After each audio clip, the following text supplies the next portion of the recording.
Welcome back to the doTERRA Essential Oil Show. Today we're taking a trip to the lush tropical landscapes of Madagascar to explore one of the most beloved scents in the world, Madagascar Vanilla. One of our very favorites, Yes. right? More than just an inviting aroma, this rare and precious essential oil offers a comforting, calming experience that is absolutely perfect for both your diffuser and your taste buds.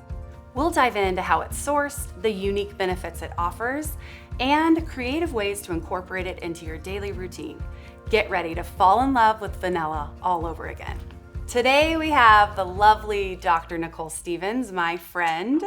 Thank you for being here. I am so happy to be here. I could talk about essential oils all day, you know that. Which I love. We're excited to kind of pick your brain today and hear all about Madagascar Vanilla. Yes. Before we jump in though, tell us, just in case this is someone's first episode they're listening to, tell us who you are and what you do here at doTERRA. Yes, so I am Nicole Stevens. I'm the Vice President of Clinical Research here at doTERRA. I've been doing essential oil research, get this, 25 years now, which kind of blows my mind, but It is just every day I learn something new. So I love to talk about the oils, to share this education so that you understand how amazing these oils are. And we're so grateful you're here to share with us. Thank you. We kind of want to break down Madagascar Vanilla to just some basic information. I learned some basic stuff this morning, so I'm excited to talk that out. Yes. So let's jump in. Let's talk about the botany of Madagascar Vanilla. Yes. Where does it come from? And share all your thoughts with us. Oh yes. Okay, so botany, that's where I first fell in love with essential oils. Yes. That's my first degree of essential oils. The botany of vanilla is amazing. An orchid, did you know this? It grows from these beautiful orchid flowers and we get this bean that's actually a bean with seeds inside. Right? We see this this brown shriveled thing and we don't think much of it, but there is an enormous process that goes in to getting to that point. I just learned this morning it's in the orchid family. Yes. That's brand new information to I me. mean, a beautiful flower, delicious bean. What's not to love about that? I know, right? yeah. So originally it was, it grew in Mexico. Okay. And they thought the only way that it could be pollinated was with this very specific Mexican bee. And it only blooms one day of the year for that bee to go and do its work. Oh. So it was so rare and so precious that it was, one of the most rare spices in the entire world. The Europeans came over, they found it, they loved it, and they thought, how can we make this so that it's more accessible? There was one of the young men working in the field, I think a slave at that point, sadly, but he discovered that it can be pollinated by hand, and then it just kind of exploded. And so workers will go in droves, pollinate these flowers by hand on that one day, and that's the only way they can grow their bean. Whoa. Isn't that amazing? I don't even know what that means. What do you mean pollinate by hand? What should the little bits of the flower that have their pollen on them, they have to be cross-pollinated. Oh, I see. And you have to be able to do that by hand or with the bee, the one kind of bee that's there. But in Madagascar now, where a lot of the vanilla grows, about 80% of the world's vanilla, Mexican bee doesn't live there. So they pollinate that by hand. Every single flower. That's amazing. One day? One day. So that's a lot of work on that one day, right? But then the amazing, intensive process doesn't end there because they let the bean grow for about 9 months. Well, first of all, the flowers take 2 or 3 years to even get mature. Oh, okay. Then after they're pollinated, the bean grows for 9 months. They harvest it. They have to heat treat it to stop the development. Then they have to let it dry for a few months. Then they have to let it cure for a few months. And then we're finally ready for it to be actually extracted. So this is an absolutely enormous process to get this very precious, amazing essential oil. I feel like it should say you know how wine says aged or like a fine wine and what year it was done? I feel like Madagascar Vanilla should be referenced. I would agree with that because it is, it's got that same kind of bouquet, that richness of the aroma that you'd find in a fine wine. And it really, I think it's even more intensive to get than a wine like that. So yeah, you're right. The fact that we have this pure, beautiful essential oil Let's smell is it absolutely amazing. It is amazing. Right? It kind of makes me just so cherish every drop. Yes. What does it smell like to you so we can describe it to Oh my goodness. viewers? Okay, so it's sweet. It's got notes of that floral. Mm-hmm. If you think about it, a little bit, you can smell that orchid quality to it. That really rich floral aroma. There's a depth to it as well. There's just like this underpining almost of like cocoa and richness and Yes. all the things that, and interestingly enough, the biochemistry of this, they've done studies where they show that vanilla actually tweaks some things in our brain. It makes us feel trust, it makes us feel comfort. They have done studies that show that it really brings for a lot of people back memories, especially of their grandma cooking or their mom cooking.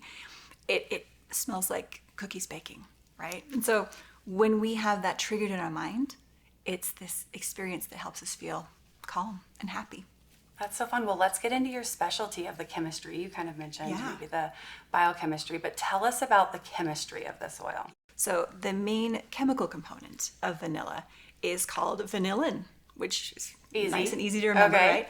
Here's the full chemical name, which is really fun. And if you say this, you're going to sound super smart. Okay. It is 4-hydroxy, 3-methoxy, 4-hydroxy, 3-methoxy, dry. That's all I got benzaldehyde. What was the last one? Benzaldehyde. Benzaldehyde. Nailed it. Benzaldehyde. And that awful sounding name we now call vanillin, which is way easier to remember. And that's what gives vanilla its beautiful, kind of the main note. And then there's these little components underneath that give it that richness and that really full bouquet that we associate with this vanilla. So that chemistry, here's the sad part. About 99% of the vanilla that we have on the market, it's estimated to be synthetic. I would imagine. I feel like we've all been trained in a weird way to know the synthetic smell of vanilla rather than the real and authentic and pure. And if you smell them side by side, there's really a flatness to the synthetic one. It has that vanillin. They can make it in the lab, but it doesn't have near the bouquet and the richness that we get in an actual extract of vanilla. So try and smell them side by side sometime. You'll really smell that difference. I should have brought some vanilla today, or at least cooking vanilla, or the bean. I know you can buy the bean. Yeah. The bean, that would have been fun. And it makes sense. Thinking about the process that it takes to go through that entire pollination and growing and harvesting and curing and extracting, no one wants to do that unless they really are passionate about the essential oil, like doTERRA is. We are very passionate, obviously. Yeah. Was there anything else you wanted to chat out about the biochemistry? So the limbic system really is where we think the involvement happens with this vanillin. As you inhale it, as you smell it in something that's baking, as you put it in your diffuser, it's interacting with that limbic system that involves things like your amygdala and your hypothalamus, and all of these things are connecting in your brain and giving some signals to your body. I'm calm, I'm safe, this is a good memory. So when you're smelling this vanilla, pay attention in your body and you might notice some actual physiological phenomena that are happening. And that's well documented that the limbic system has that involvement that way. I'll totally do that. I feel like I want to do it right now, but I don't think we have time. But I just want to see, what memories come, or how is my body responding to this? Because so often it does. And the really cool thing about the chemistry of vanilla is it is so versatile. It goes with so many other essential oils. So it makes the most amazing blends. It kind of deepens and makes blends more rich when you put it with woods or resins or citruses, right? Citrus Bliss, one of our most popular blends of all time, it's got that note of vanilla underneath the citruses. And it does something to it. It makes it just so round and so sweet and wonderful. Yeah, we were talking beforehand that you can use vanilla, Madagascar vanilla, in all the ways. Aromatically, topically, internally. I know we use it in baking a lot, and so it's just really universal that way. Yeah. So I know you have some fun facts about vanilla. Yes. Share some fun facts with us. So we know that because of this intensive process, right, the prices of vanilla are just skyrocketing around the globe. So we love that we have this co-impact sourcing story that goes with our vanilla, so that we're able to help the farmers keep our prices to where we can have our vanilla and have the quality of the oil that we need, and be able to step outside a little bit of some of that pricing war that goes on with people who don't have the kind of relationships that we've made with doTERRA.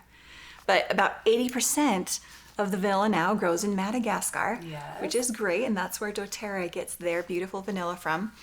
And this really, the CO2 extract that we use is unique, right? Rather than using all of the solvents that so many people use when they're doing their vanilla extracts that can sometimes leave residues we don't necessarily want to take into our body.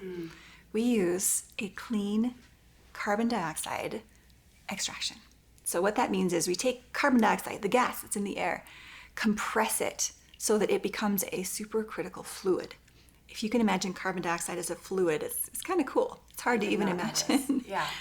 You put the ground up vanilla beans in there, and then as the carbon dioxide is interacting with that, it's doing the extraction, and then the carbon dioxide evaporates off. And what's left behind is this beautiful, complex, solvent-free extract. So it's a kind of a cool thing that we do that makes it so clean and so pure. Whoever came up with that is a genius. Brilliant. Yeah. Brilliant. Any other fun facts?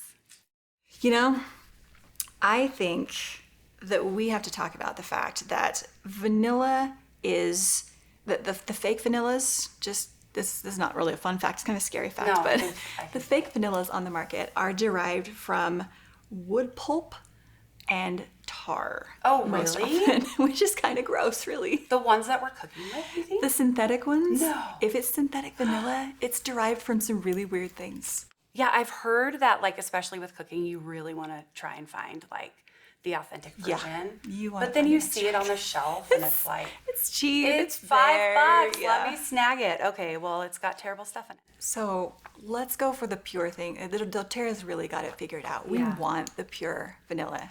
This is really the way. We need to be using this oil more, is really what I'm taking away from this. Okay, so let's talk about uses real quick. Yes. What are some ways we can use this? Okay, so Paige mentioned topical, aromatic, internal. This makes an absolutely beautiful spa massage. Oh my goodness. If you've ever used it in combination with things like balance or serenity, it is kind of like this sweet supercharger. It's Okay. phenomenal. So topically, I love to use it that way.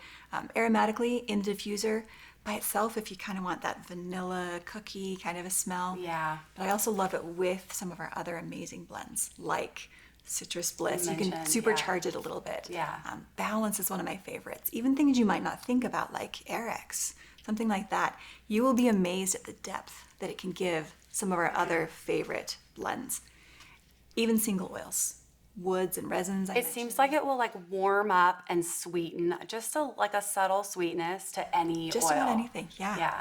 And it's just because of it, the way that its chemistry is, it's a beautiful blender. It's like a harmonizer of so many essential oils. That's so great. So, and then yeah, like you mentioned, we can use it for cooking. We can use it for baking. When you do bake with it, if you're putting it under heat, some of it's going to evaporate off. So be aware of that. The flavor might not be there as strong after you bake with it. So wherever possible, if you really want that flavor, use it in stuff that isn't going to be baked. Ice cream, one of my very favorites. Oh, really? Or, the overnight oats. Yeah. Oh my gosh. It is just the best little addition to that. But if we do bake, we just need to crank, like Yep. 10 drops. Or add Overdo some, it. Afterwards, mist it on the top of your cake or something that's a like good that. You idea. Get creative with it. Yeah, that's fun. Will you share with us how doTERRA is having a social impact with specifically Madagascar? Honestly, Vanilla? I think that's one of the coolest things about this story is the healing hands impact that we can have in some of our co-impact sourcing areas. And this is one of them, right? There now is a school in Madagascar for the children of farmers to go and learn about farming practices. Melt my heart. Right? And not just how to do vanilla, but about how to be financially solvent, how to do crop rotations, things that will really help take care of their families and take care of the land. So what an amazing way to come full circle with this essential oil. Oh, I love that we're doing that. That makes me so happy. Well, I am invigorated with everything you shared with us today and taught us today. I want to use this more in my life because I forget to, get it out and use it. And so I'm really excited. Thank you so much for sharing all of that with us. Thank you for having me. One of my very favorites. Keep it in the kitchen. That way you'll be able to see it and That's use it. the trick. Yep. That's the trick. Thanks for joining us as we uncovered the sweet story of Madagascar Vanilla Essential Oil. Whether you're using it to create a calming environment, simply enjoying its rich aroma, or adding it to a recipe, this oil is a beautiful reminder of nature's ability to sweeten life. Be sure to subscribe so you never miss an episode, and if you loved learning about Madagascar vanilla, share this with a friend who could use a little more sweetness in their life. Also, drop a comment or a review of how you're using this oil. We would love to hear from you. Until next time, keep living empowered and naturally.